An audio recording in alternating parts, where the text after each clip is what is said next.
ஆண்டவராகிய இயேசு கிறிஸ்துவின் விலையேறப்பெற்ற பரிசுத்தமான நாமத்தில் அன்பின் வாழ்த்துக்கள்.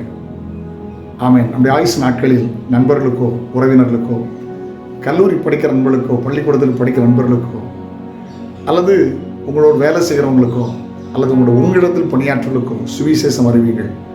சிறுமைப்பட்டவன் மேல் சிந்தை உள்ளவன் பாக்கியவான். ஸ்மித் விக்கில்வர்த் என்கிற ஒரு பெரிய தேவ மனிதர், அவரை குறித்து எல்லாருக்கும் தெரியும். அநேக மருத்துவ உயிரோடு எழுப்பினவர். அவர் பவுலன் ஸ்ட்ரீட் மிஷன் ஒன்று வச்சுருந்தார். வாரம் ஒரு முறை கை கால் உடைஞ்சவங்க, கண்ணு தெரியாதவங்களாம் கூப்பிட்டு சாப்பாடு போடுவார். சாப்பாடு போட்டு மன உருக்கத்தோடு பிரசங்கம் பண்ணுவார்.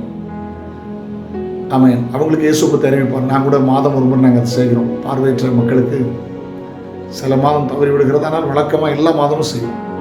எல்லா டிசம்பரும் 26 அன்றைக்கு 300க்கு அதிகமான பார்வையற்ற மக்களை அழைத்து கர்த்தருடைய கிருபையினால் பல வருடங்களாக மண்டபடுத்து காலை மதிய உணவு, டிராவல் அலவன்ஸ், ஸ்வீட் கொடுத்து, பரிசு கொடுத்து அவங்களை உற்சாகப்படுத்தி சுவிசேஷம் அறிவிக்கிறோம்.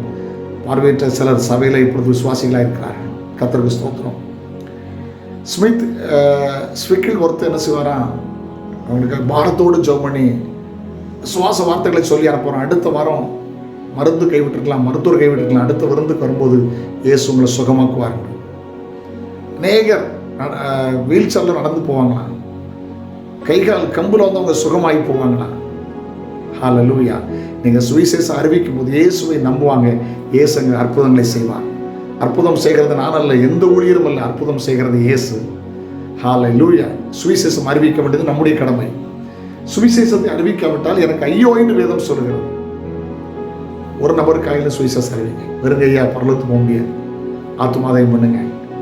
இயேசுவின் அன்பை சொல்லுங்க. ஹல்லேலூயா. தரித்திரருக்கு சுவிசேஷம் அறிவிக்கத்தான் இயேசுவை பரிசுத்த ஆவியானவர் நிரப்பினார். ஆமென். சுவிசேஷம் அறிவிக்கிறவர்களாய் மாறுங்கள். ஒரு வார்த்தை சொல்லுங்க. இயேசு உங்களுக்கு சமாதானம் தருகிறார். இயேசு உங்களுக்கு சந்தோஷம் தருகிறார். இயேசு சுகமாக்குகிறார். இயேசு உங்கள் பாவத்தை மன்னிக்கிறார். இயேசு நரகத்தின் வல்லமையிலிருந்து பரலோகத்துக்கு உங்களை சேர்க்கிறார். சொல்லுங்கள். அது ஆசீர்வாதமாக இருக்கும். அதில் தண்ணீர் மேலே ஆகாரத்துக்கு கொடுங்க. அநேக நாட்களுக்கு முன்பு பலனை காண்பீர்கள். ஜெபிக்கலாமா? தகப்பனே, நாங்களும் ஒரு ஆத்தும வாரம் உள்ளவர்களாய் சுவிசேஷம் அறிவிக்கிறவர்களாய் மாற்றும் இயேசுவின் நாமத்தில் ஜெபங்கள் பிதாவே, ஆமென். நாளை உங்களை சந்திக்கிறேன். அதில் ஆண்டவருடைய கிருபை உங்களை தாங்கட்டும். God bless you. Have a nice day.